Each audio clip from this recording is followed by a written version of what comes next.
ओम श्री गणेशाय नमः। आप सभी का मेरे YouTube चैनल पर हार्दिक स्वागत है। आज की वीडियो में मैं आपको बताने वाली हूँ कार्तिक पूर्णिमा 2022 के बारे में। कार्तिक पूर्णिमा 2022 में कब है, पूर्णिमा तिथि कब से कब तक रहने वाली है, व्रत कब रखना है, स्नान और दान कब करना चाहिए, साथ ही मैं आपको बताऊंगी सूर्योदय, सूर्यास्त और चंद्रोदय के समय के बारे में। 7 नवंबर 2022 सोमवार के दिन कार्तिक पूर्णिमा का उपवास रखा जाएगा। जब भी पूर्णिमा की तिथि 2 दिन तक पड़ती है तो ऐसे में पहले दिन व्रत रखकर अगले दिन स्नान और दान किया जाता है। 8 नवंबर मंगलवार के दिन स्नान और दान करने की शुभ तिथि रहेगी। वैसे आप चाहें तो दोनों दिन में से किसी भी दिन पूर्णिमा का उपवास रख सकते हैं।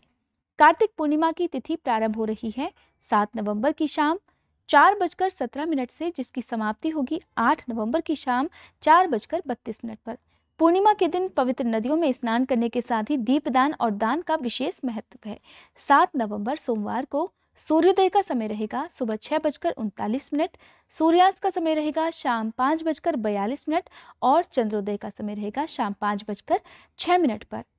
8 नवंबर मंगलवार को सूर्योदय का समय रहेगा सुबह 6:40, सूर्यास्त का समय रहेगा शाम 5:41 और चंद्रोदय का समय रहेगा शाम 5:42 पर। देखिए, जब भी पूर्णिमा की तिथि 2 दिन तक रहती है तो ऐसे में जो भी लोग पूर्णिमा के दिन चंद्र देवता के दर्शन करके, पूजा करके, अर्घ देकर अपना व्रत खोलते हैं, उन्हें एक दिन पहले व्रत रखना चाहिए, यानी कि 7 नवंबर को आप उपवास रख सकते हैं।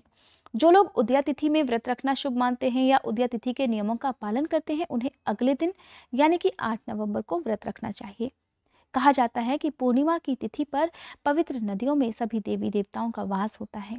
यही कारण है कि पूर्णिमा के दिन संभव हो तो पवित्र नदियों के जल में स्नान करना चाहिए, नहीं तो आप घर में भी नहाने के पानी में गंगा जल मिलाकर स्नान कर सकते हैं। इस दिन ब्रह्म मुहूर्त में उठकर स्नान करने के बाद सूर्य देवता को अर्घ दिया जाता है। अगर आप उपवास रखना चाहते हैं तो उपवास का संकल्प लेना चाहिए। केवल दान देना चाहते हैं तो दान देने का संकल्प लेना चाहिए। फिर भगवान श्री हरि, माँ लक्ष्मी जी, गणेश भगवान और अपने सभी आराध्य देवी देवताओं का ध्यान करना चाहिए, उनकी पूजा करनी चाहिए। पूर्णिमा के दिन सत्यनारायण भगवान की कथा पढ़ी या सुनी जाती है, तो अगर आप चाहते हो तो इन कथाओं को भी आप पूर्णिमा के दिन सुन सकते हैं।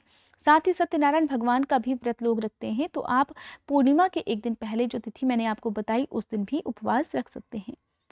पूर्णिमा के दिन दान देने का विशेष महत्व है। कहते हैं कि इस दिन किया गया दान बहुत ज़्यादा पुण्य देने वाला होता है। इस दिन किए गए दान का अक्षय पुण्य प्राप्त होता है। तो संभव हो तो आप निर्धन या योग्य व्यक्तियों को आज के दिन अपनी सामर्थ्य के अनुसार कुछ ना कुछ दान करें। दीपदान जरूर करें। हो सके तो आप कम से कम 7 दीपों का दान आज के दिन कर सकते हैं। दीपदान आप पवित्र नदियों के किनारे, घाटों पर, सरोवर में या पवित्र वृक्षों के नीचे कर सकते हैं। अपने घर में आसपास आप दीपदान कर सकते हैं। आपके घर के आसपास जो भी मंदिर हो वहां पर भी आप दीपदान कर सकते हैं। साथ ही पूर्णिमा के दिन शुद्ध सात्विक भोजन का प्रयोग होना चाहिए। लहसुन प्याज का प्रयोग नहीं किया जाना चाहिए। शेविंग, बाल, नाखून वगैरह नहीं काटनी चाहिए। और पूर्णिमा के दिन जो लोग उपवास रखना चाहते हैं उन्हें एक दिन पहले शुद्ध सात्विक भोजन करना चाहिए और फिर पूर्णिमा के दिन विधि विधान से व्रत प्रारंभ करना चाहिए। व्रत के दिन किसी प्रकार का कलह क्लेश, नाराजगी, दूसरों की निंदा करना, ये सब काम नहीं करे जाते हैं। ऐसा अगर करते हैं तो व्रत का पूर्ण फल प्राप्त नहीं होता है। साथ ही पूर्णिमा के दिन आपके घर पर अगर कोई भी याचक आता है तो उसे खाली हाथ ना लौटने दें। घर के मुख्य द्वार पर सुबह को आप गंगा जल छिड़कें, मुख्य द्वार को पानी से धुलें और उसके बाद अपने घर के मुख्य द्वार पर आप तोरण भी बांध सकते हैं। मान्यता है ऐसा करने से घर में माँ लक्ष्मी का वास होता है, घर में नकारात्मक ऊर्जा है तो वो भी दूर हो जाती है।